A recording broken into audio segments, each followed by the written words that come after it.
not going to allow someone to step over me, run over me, none whatsoever. When it comes to questioning my character and what I did in that locker room, the thing what a lot of people are missing is these coaches and these people are saying that I'm this type of person in the locker room. Well, who are those guys? Nobody's attaching any names to anything.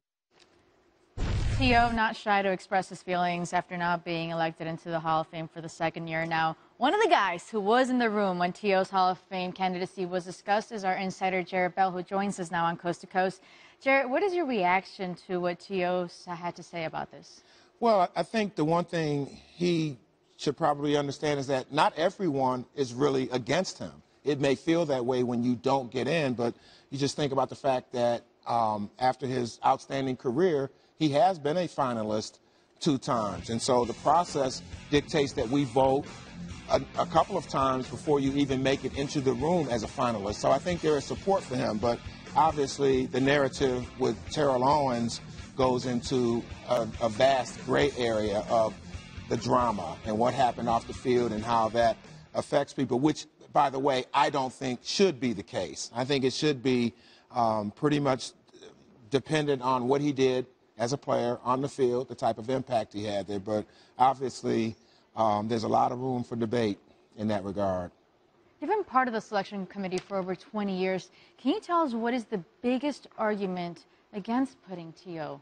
in the Hall of Fame? Well, I think it's just that it's what I just mentioned in terms of the narrative about Terrell Owens. And I think, personally, that's a bit unfair. But there are others who really wonder whether or not he helped his team as much as he could because of situations. And as Owens mentioned in the soundbite we just heard, there are people who played with him or coached with him that may have had whispers about him. And you think about T.O., really. That's kind of always been, for much of his career, it was all about T.O. and the personality as much as it was the player, as great of a player as he was. But I think what's happened here now is that even though the bylaws dictate that we as committee members consider only what happens on the field, I think as time has gone on, it's really been kind of a moving target because, I've been on a committee for a number of years, as you mentioned. I was there when Michael Irvin was up. I was there when Charles Haley was up, and there were a lot of questions about his actions off the field and in the locker room, and did it disrupt the team or not. Lawrence Taylor, when we as committee members were told, you pretty much have to stick to what happens on the field when you determine whether or not this person is a viable Hall of Famer. And I think what's happened over the years, and the committee changes. We have attrition, people come in, people leave, retire, things like that.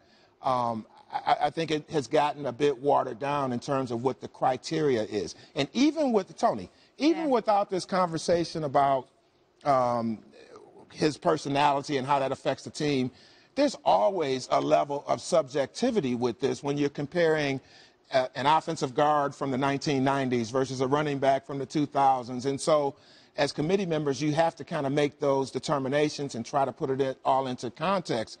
So the criteria in itself is always a moving target because you really have only so much to go on in terms of guidelines. But as I said to the other committee members in talking about Terrell Owens, I think it's really dangerous for us to kind of delve into some of these gray area issues, almost like we're psychologists or, social scientists. Because if you start saying, well, he's a disruptive force, well, maybe you can go another layer deeper and say, well, what happened in his life and in his upbringing that may have contributed to his social networking skills or whatnot. So there's a lot of different areas of subjectivity. But he was a heck of a player. Did you vote for him? Oh, yes. Yeah, I voted for him, and he didn't make the top 10 for the second year in a row. So I'll continue to support him regardless of what he says slamming the committee. Jared, thank you so much for the insight. Thank you. No problem.